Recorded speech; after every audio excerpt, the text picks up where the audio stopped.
যেদিন আমার বিয়ে হয় ওই দিন রাতেই আমি ওনাকে বলে দিই যে আমি অন্য কাউকে ভালোবাসি। উনি চুপ করে সোফায় বসে পড়েছিল, একটিবারও এসে বিছানায় আমার পাশে বসেনি, একবার জিজ্ঞাসাও করেনি তবে কেন তার ঘরের বউ হয়ে আসলাম। আমি আবার বলেছিলাম ঘুমের মাঝেও আমাকে টাচ করার চেষ্টা করবেন না। উনি মনে হয় কথাটিতে রেগে যান, উঠে এসে আমার সামনে দাঁড়ান। ওনার চোখগুলো লাল হয়ে আছে, আমি ভয় পেয়ে যাই। হঠাৎই উনি বিছানায় হাঁটু গেড়ে বসে বলতে শুরু করে, ওই আপনি কি মনে করেছেন আমাকে? আমাকে কি মাতাল অভদ্র মনে হয়? ঘুমের মাঝেও যেন আপনাকে না স্পর্শ করি, এর মানে কি? আমি কি হিংস্র পশু যে রাতের আধারে আপনার উপরে ঝাঁপিয়ে পড়ব? তারপর আরো কিছু কথা শুনিয়ে দিয়ে নিজের চোখ মুছতে মুছতে ঘর থেকে বের হয়ে যায়। আমি বিছানা ছেড়ে উঠে গিয়ে জানলা দিয়ে বারান্দার দিকে তাকাই, দেখি উনি নীরবে বসে আছেন আর একটু পর পর চোখ মুছতে ব্যস্ত। বিয়ে ঠিক হওয়ার পরে ভাবির মুখে শুনেছিলাম, ছেলেটা খুব ভালো অবন্তী, দেখো তোমাকে অনেক আগলে রাখবে, জীবনে অনেক সুখে থাকবে। তখন ভাবির কথাটা তেমন গুরুত্ব নেইনি, কিন্তু যখন ওনাকে কাঁদতে দেখি তখন ভাবতে থাকি একটা ছেলে মানুষ এইভাবে কাঁদতে পারে।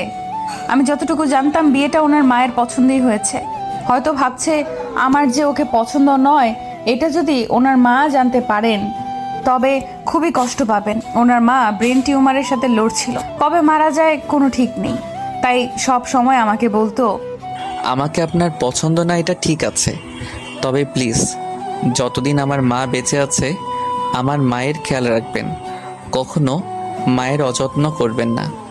উনি কথাটা এত করুণভাবে বলছিল যে আমার নিজেরই কান্না পাচ্ছিল।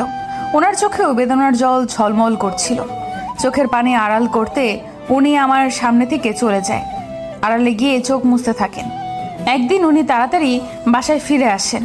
আমি তখন আমার বয়ফ্রেন্ডের সাথে ফোনে কথা বলছিলাম। উনি এত তাড়াতাড়ি দৌড়ে ঘরে ঢুকেন যে আমি তার ফোনটা রাখার সুযোগ পাইনি। উনি রুমে ঢুকেই আমার হাত থেকে ফোনটা টান দিয়ে নিয়ে যায়। তারপর স্ক্রিনে কল রানিং দেখে ফোনটা এত জোরে আছাড় দেন যে ডিসপ্লে গুঁড়ো হয়ে যায়। তারপর প্রচুর রাগে বলতে শুরু করেন, আপনার বাবা আপনাকে বিনা টাকায় এ বাড়িতে পাঠায়নি, দেনমোহরের 3 লাখ টাকা দিতে হয়েছে। বিয়ের গয়না আর অন্য খরচ বাবদ প্রায় 5 থেকে 6 লাখ টাকা খরচ হয়েছে।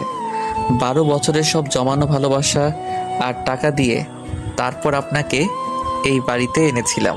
এর কোনো শুকরিয়া আপনি আদায় করেছেন? কি চেয়েছিলাম আপনার কাছে?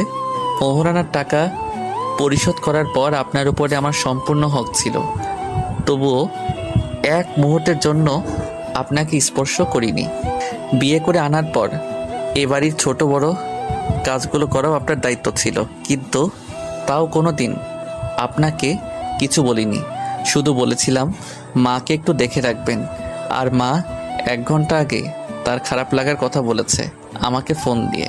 আমি অফিস থেকে চলে আসছি, আর আপনি একটু পাশের রুমে গিয়েও দেখতে পারেননি আমার মা কেমন আছে? আর দেখতেও হবে না আপনাকে। দেনমোহরের অর্ধেক টাকা ফিরিয়ে দিয়ে চলে যাবেন এখান থেকে, আপনাকে আমার প্রয়োজন নেই। তারপর ওর স্বামী হনহন করে চলে যায়। ও কখনো এত কষ্ট পায়নি, ওর কথায় যতটা কষ্ট পায়। আসলেই তো এই বাড়িতে তার হাজারটা দায়িত্ব, আর তার কিনা ওর স্বামীর একটা আবদার পূরণ করতে পারলো না। আর কি যেন বলেছিল, 12টা বছরের জমানো ভালোবাসা মানে কি আসলে? যেদিন থেকে যৌবনে পদার্পণ করেন তখন থেকেই যে ব্যক্তি অনাগত স্ত্রীকে ভালোবাসতে পারে, ও কিনা তাকে একটি বারের জন্য ভালোবাসতে পারেনি, তার একটা আবদারও পূরণ করতে পারেনি। ধপাস করে ফ্লোরে বসে পড়ে। ওর স্ত্রী চোখ দিয়ে তখন অবিরাম পানি ঝরছিল।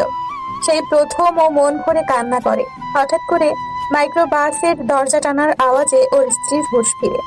তাড়াতাড়ি ঘর থেকে বের হয়, দেখে ওখানে একটা মাইক্রোবাস দাঁড়িয়ে আছে, আর তার স্বামী তার শাশুড়ি মাকে কোলে নিয়ে ঘর থেকে বের হচ্ছেন। কি হয়েছে দেখার জন্য দৌড়ে যায়, দেখে ওর শাশুড়ির জ্ঞান নেই। বুঝতে বাকি রইল না যে তার শাশুড়ি অসুস্থ হয়ে পড়েছেন।